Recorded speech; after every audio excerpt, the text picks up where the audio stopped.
তাই আলিপুরদুয়ারের ভবিষ্যৎ আগামী দিনে ব্রাইট এবং উজ্জ্বল। যে মুখ্যমন্ত্রী মমতা বন্দ্যোপাধ্যায় উত্তরবঙ্গ থেকেই প্রথম প্রচার অভিযান শুরু করেছে।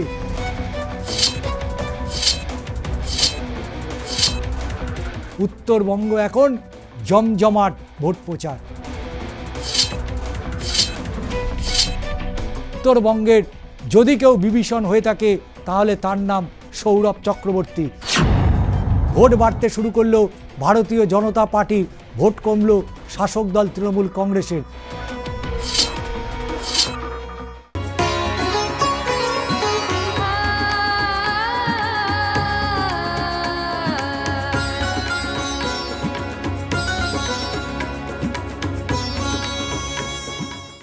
নমস্কার, আমি ষষ্ঠী চট্টোপাধ্যায়। শুরু করছি বাংলার মাটি বাংলার ভোট। আজকে নজর রাখবো উত্তরবঙ্গের দিকে। উত্তরবঙ্গে ইতিমধ্যেই চোরাগুপ্তি খেলা শুরু হয়ে গিয়েছে।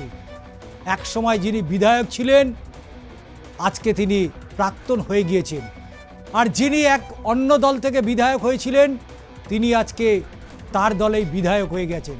তিনি টিকিট পেয়েছেন। এই শত্রুতা যেখানে বেশ খানিকটা বেগ দিতে পারে বর্তমান যিনি প্রার্থী রয়েছেন। উত্তরবঙ্গ বিশেষ করে বর্ষার সময় আমরা দেখি যে আলিপুরদুয়ার শুধু নয়, সমস্ত জেলা এবং তার পাশাপাশি ডুয়ার্স বিস্তীর্ণ অঞ্চল একেবারে জলের তলায় চলে যায়। তার একটাই কারণ, ভারত ভুটান সীমান্তে জল ছেড়ে দেওয়া। এবং দীর্ঘদিনের এই সমস্যা বারবার সেখানকার বিধায়করা কেন্দ্রীয় সরকারকে জানিয়েছে। রাজ্য বিধানসভার মধ্যে দিয়ে তারা বারবার বার্তা দিয়েছেন। কতটা সুরাহা হয়েছে? আলিপুরদুয়ার কোথায় সমস্যা রয়েছে এবং কিভাবে সমস্যার সমাধান হবে সে বিষয়গুলো নিয়ে তো আলোচনায় আসব। তবে আলিপুরদুয়ার মতো বিধানসভা কেন্দ্র ইতিমধ্যেই আপনারা জানেন যে মুখ্যমন্ত্রী মমতা বন্দ্যোপাধ্যায় উত্তরবঙ্গ থেকেই প্রথম প্রচার অভিযান শুরু করেছে। ঝাঁঝালো বক্তৃতা, হাজার হাজার মানুষের জমায়ে ভিড়। উত্তরবঙ্গ এখন জমজমাট ভোট প্রচার। তাই উত্তরবঙ্গের আলিপুরদুয়ারের দিকে অবশ্যই নজর রাখতে হয়, কারণ 2016 সালের পর থেকে আলিপুরদুয়ার কতটা পালা বদল করেছে, কতটা রং বদলেছে। লাল থেকে সবুজ হয়েছে, সবুজ থেকে আবার গেরুয়া, আবার গেরুয়া থেকে সবুজ কি থাকবে? এই প্রশ্নেই আমরা সমস্তটাই জবাব পাব। একেবারে সরাসরি চলে যাব আলিপুরদুয়ার। আলিপুর বিধানসভা কেন্দ্র, অবশ্যই এটা আলিপুর লোকসভা কেন্দ্রের অন্তর্গত। তো চলুন যাওয়া যাক আলিপুরদুয়ারে। আলিপুরদুয়ারের ছবিটা একটু দেখে নেব, কারণ আলিপুরদুয়ার অবশ্যই রাজ্যের 294টি বিধানসভার মধ্যে অন্যতম নজর কাড়া কেন্দ্র। এবং সেই আলিপুরদুয়ারের যিনি এই মুহূর্তে ঘরের শত্রু বিভীষণ, তিনি হচ্ছেন সৌরভ চক্রবর্তী। যে সৌরভ চক্রবর্তী তিনি এই আলিপুরদুয়ার থেকে তৃণমূলের টিকিটে জয়লাভ করেছিলেন, বিধায়ক হয়েছিলেন। কিন্তু তারপরেরটা অবশ্যই আলোচনার মধ্যে আসব। তো প্রথমেই আমরা চলে যাব 2016 বিধানসভা ফলাফলের দিকে। সালটা 2016 আলিপুরদুয়ার কেন্দ্র। All India Trinamool Congress 44.09% vote পেয়েছিল উত্তরবঙ্গের এই আলিপুরদুয়ার থেকে, এবং 89,695টি তারা ভোট পেয়েছিল, অর্থাৎ শতাংশের বিচারে যেখানে 44.09%। ইন্ডিয়ান ন্যাশনাল কংগ্রেস তারা ভোট পেলে কত? 77,737টি ভোট পেল ইন্ডিয়ান ন্যাশনাল কংগ্রেস, অর্থাৎ 38.21% ভোট পেয়েছিল আলিপুরদুয়ার থেকে। কারণ 2016 সালের সেই জোট একেবারেই জায়গা পায়নি।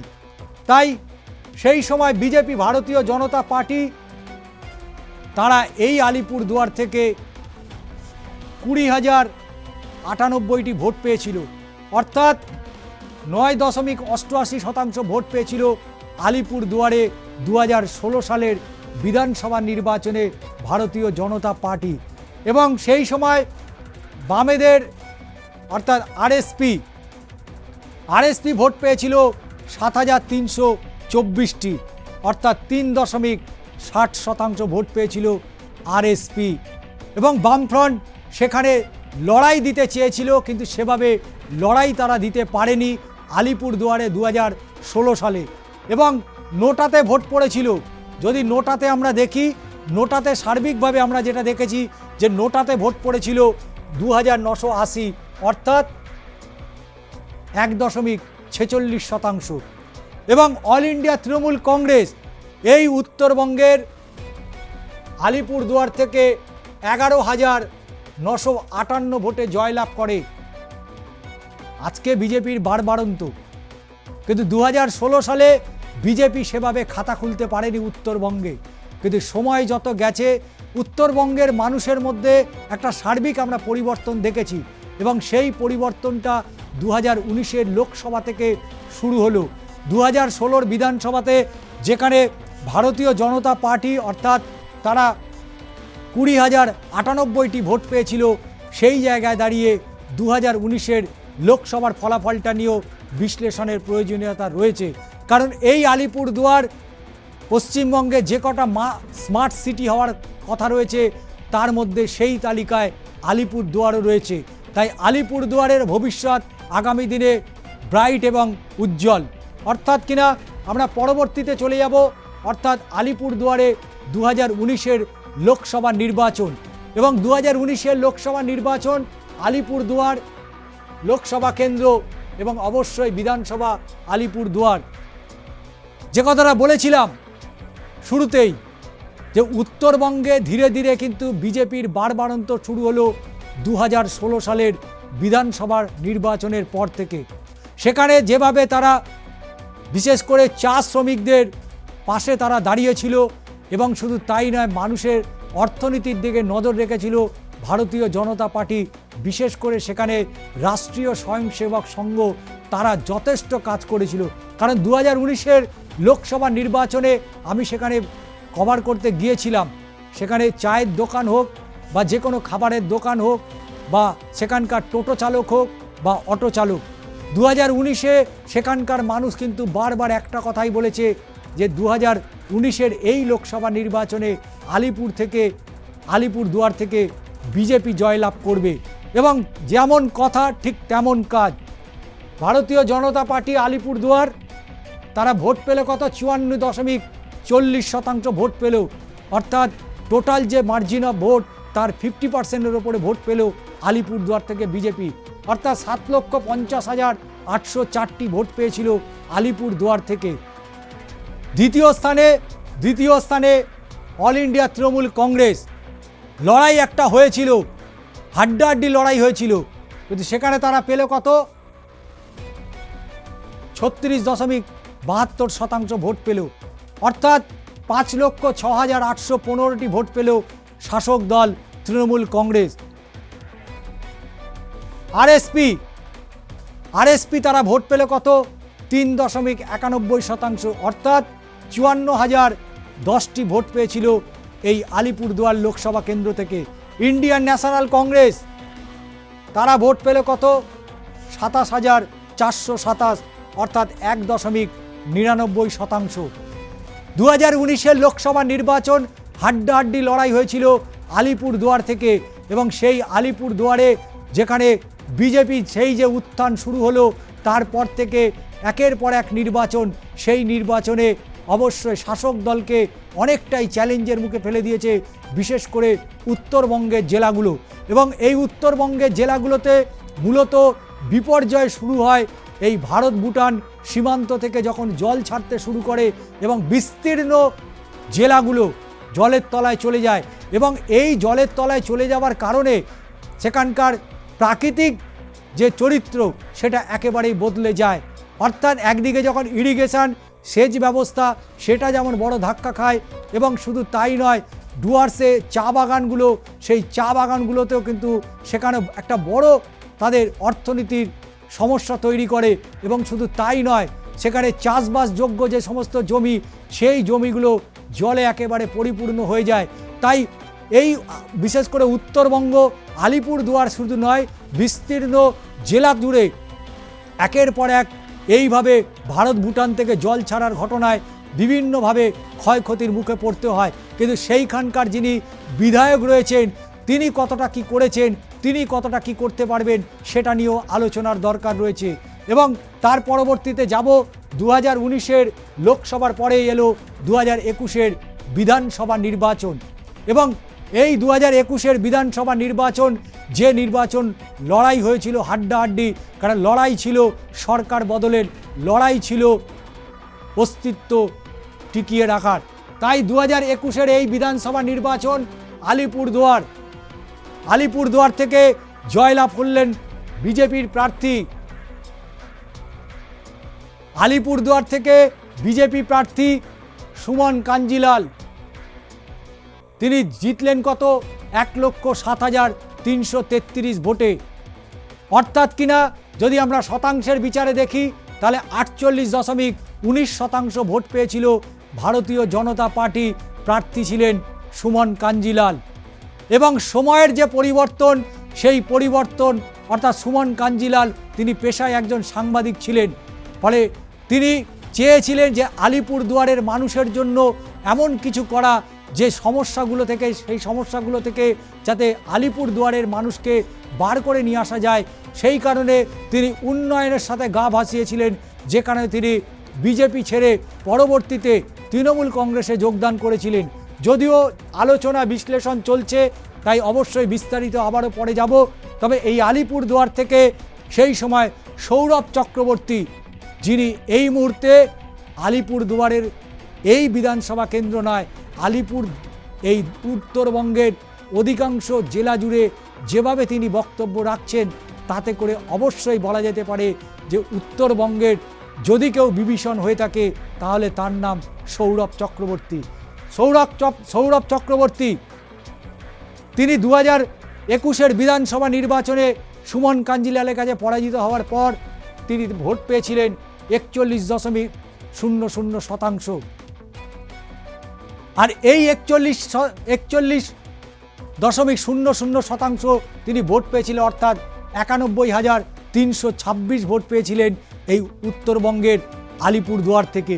সেখানে বাম কংগ্রেসের যে জোট হয়েছিল 2021-এর বিধানসভা নির্বাচনে, সেখানে তারা, অর্থাৎ বামেরা পেল 7.3% ভোট, অর্থাৎ কিনা 15,651টি ভোট তারা পেয়েছিল।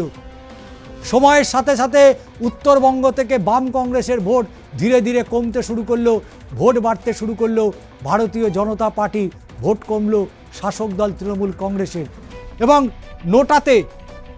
নোটাতে ভোট পড়লো কত? 0.89%, অর্থাৎ 1,981টি ভোট পড়েছিল নোটায়। 2026-এর লড়াইটা সমস্ত রাজনৈতিক দলের প্রার্থীদের কাছে অত্যন্ত কঠিন এবং চ্যালেঞ্জ। কিন্তু উত্তরবঙ্গের দিকে যদি আমরা নজর রাখি, উত্তরবঙ্গে এই আলিপুরদুয়ার নিয়ে যেহেতু আলোচনা হচ্ছে, তাই আলিপুরদুয়ারের মানুষের কথা ভেবে আলিপুরদুয়ারের বর্তমান যিনি বিধায়ক রয়েছেন, তিনি চাইছেন যে আলিপুরদুয়ারের এই উত্তরবঙ্গে যে মেডিকেল কলেজ রয়েছে, অর্থাৎ জেলা হাসপাতাল রয়েছে, সেই জেলা হাসপাতালকে মেডিকেল কলেজ হিসাবেই তিনি দেখতে চান। এবং সেই প্রক্রিয়া ইতিমধ্যেই সবুজ সংকেত পাওয়া গিয়েছে। আগামী দিনে এই আলিপুরদুয়ারের জেলা হাসপাতাল হয়ে উঠবে আলিপুরদুয়ার মেডিকেল হাসপাতাল। অর্থাৎ নোটাতে আমরা দেখিয়ে দিলাম, এবং সেই সময় জয়লাভ করেছিলেন অর্থাৎ সুমন কাঞ্জিলাল। সেই সুমন কাঞ্জিলাল তিনি ভারতীয় জনতা পার্টির হয়ে তিনি 16,000 ভোটে, 16,007 ভোটে তিনি জয়লাভ করলেন। তাই স্বাভাবিকভাবেই আলিপুরদুয়ার তো নজর থাকছেই, এবং তার পাশাপাশি 2024-এর এই হাই ভোল্টেজ নির্বাচন, সেখানে গিয়ে ফলাফলটা কোথায় দাঁড়ায় সেটাও এক নজরে দেখে নেব। 2024-এর লোকসভা নির্বাচন, দিল্লির সরকার কে গড়বে? আলিপুরদুয়ারে অনেকগুলো লোকসভা কেন্দ্র ছিল, যার মধ্যে অধিকাংশটাই বিজেপির দখলে গেলেও একটি আসন কিন্তু শাসক দল তৃণমূল কংগ্রেস ছিনিয়ে নিতে পেরেছিল, সেটা হচ্ছে কোচবিহার যেখানে নিশীথ প্রামাণিক ছিলেন কেন্দ্রীয় মন্ত্রী, সেই নিশীথ প্রামাণিককে পরাজিত করা হয়েছিল এবং নিশীথ প্রামাণিক হেরে গিয়েছিল। কিন্তু 2019-এর পর 2024-এর এই হাই ভোল্টেজ নির্বাচন, যেখানে আমরা দেখছি ভারতীয় জনতা পার্টি তারা ভোট পেয়েছিল 6,95,314। আলিপুরদুয়ারে 48.92% ভোট পেয়েছিল ভারতীয় জনতা পার্টির প্রার্থী অর্থাৎ মনোজ টিগ্গা। আলিপুরদুয়ার থেকে তিনি 48.92% ভোট পেয়েছিলেন অর্থাৎ 6,95,314টি vote. All India Trinamool Congress vote পেল 43.61% ভোট অর্থাৎ 6,19,867টি ভোট পেয়েছিল আলিপুরদুয়ার থেকে 2024-এর লোকসভা নির্বাচনে। আবার জোট হয়েছিল বাম কংগ্রেসের মধ্যে, সিপিএম এবং কংগ্রেস। সিপিএম কংগ্রেস তারা জোট করেছে, যে জোট 2026-এ আর রইল না।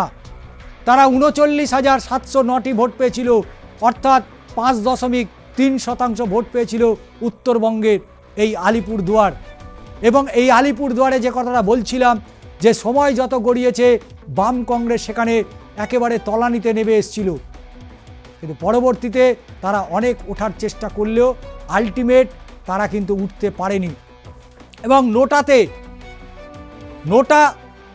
নোটাতে যারা প্রার্থী পছন্দ করলো না, যারা সাংসদের কাজে যারা পছন্দ করেনি, তারাই মূলত ভোট দিল 2.79% অর্থাৎ 21,298।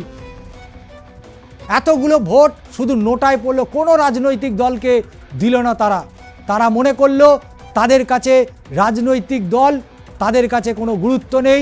তারা মনে করেছেন যে সমস্ত প্রার্থীরা বিগত দিনে জয়লাভ করেছিলেন সেই মানুষগুলো আলিপুরদুয়ারের জন্য বিশেষ কিছু করেনি।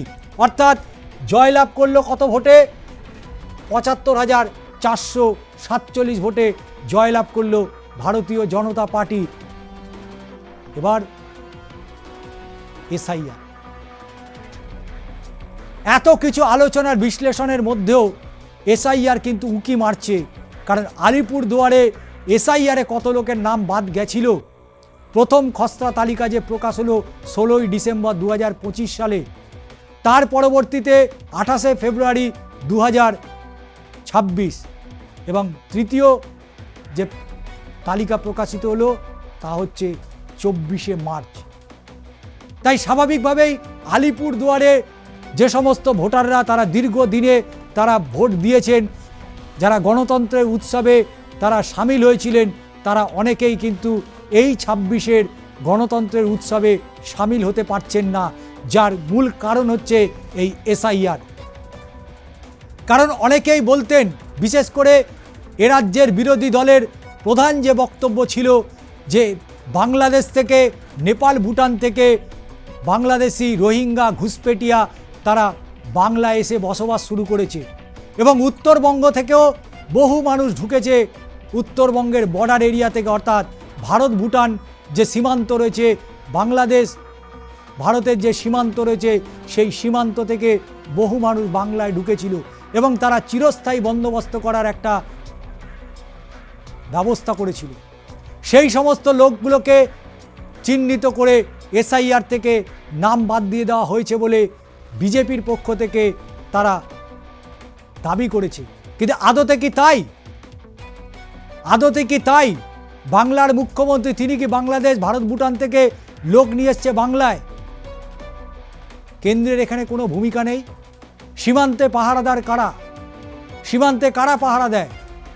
অবশ্যই কেন্দ্রের জওয়ানরা, অর্থাৎ কোথাও বিএসএফ, কোথাও সিআইএসএফ, কোথাও ইন্ডিয়ান আর্মি, কোথাও না কোথাও তারা এই সমস্ত বর্ডার এরিয়াগুলোতে তারা নজরদারি করে,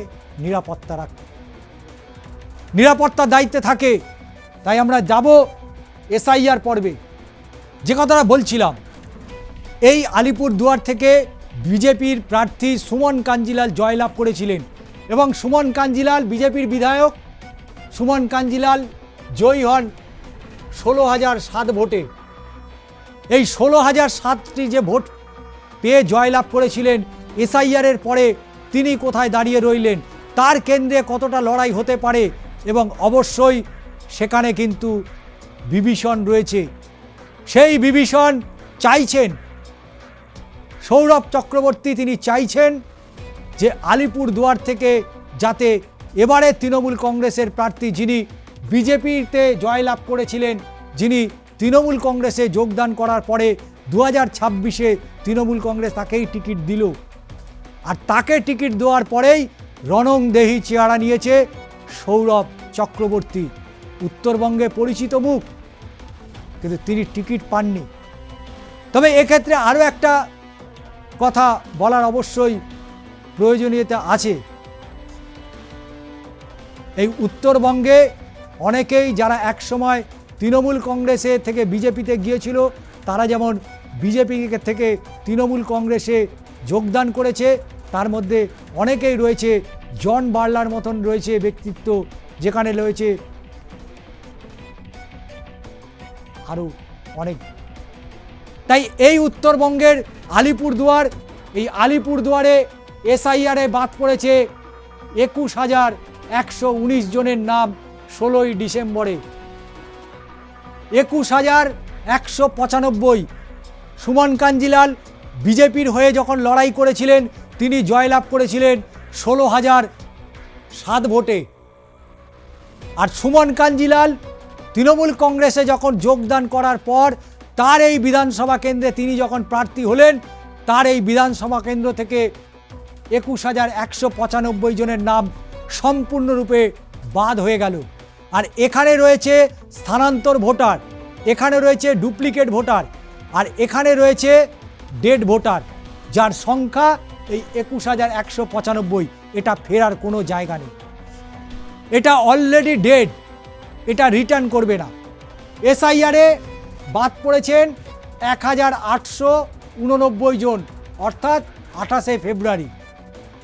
এই যে সংখ্যাটা আছে, এখান থেকে খানিকটা হেরফের হতে পারে, কারণ এই 1,889-এর মধ্যে ডিলিট রয়েছে, অ্যাডজুডিকেশন রয়েছে, অর্থাৎ বিচারাধীন রয়েছে, সেখান থেকে কিছু ভোটার আবার তারা ফিরে আসতে পারে।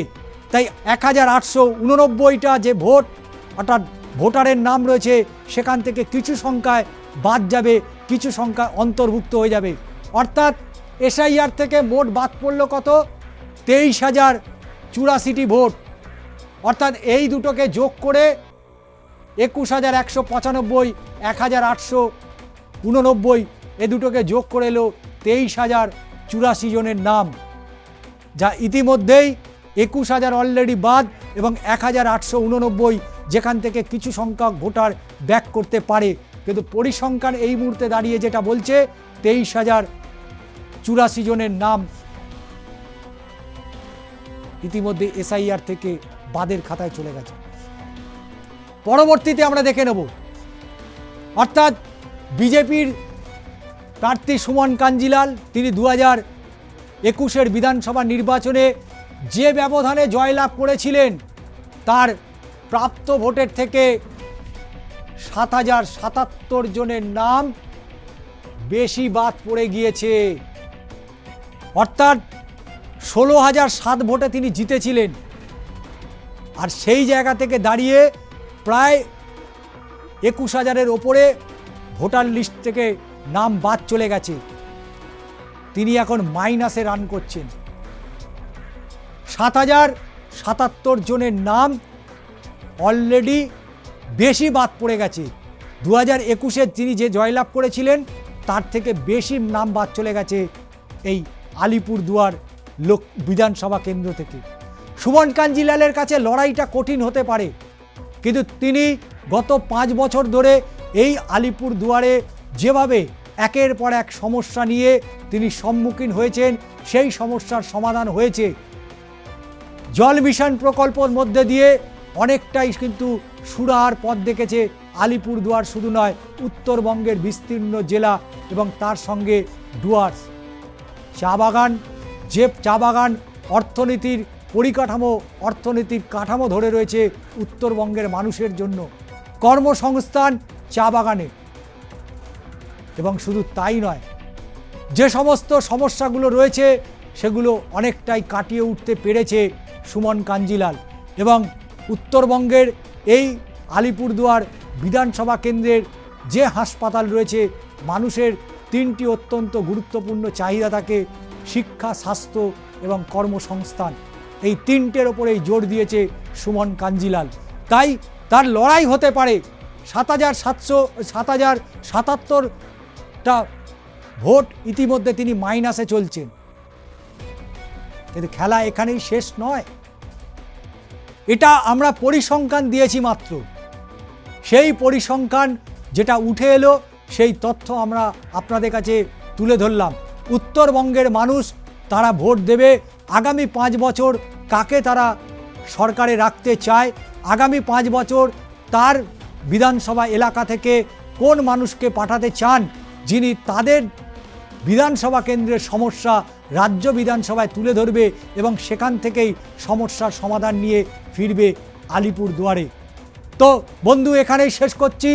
আগামী পর্বে আবারও দেখা হচ্ছে নতুন কোনো কেন্দ্র নিয়ে, নতুন কোনো বিশ্লেষণ নিয়ে।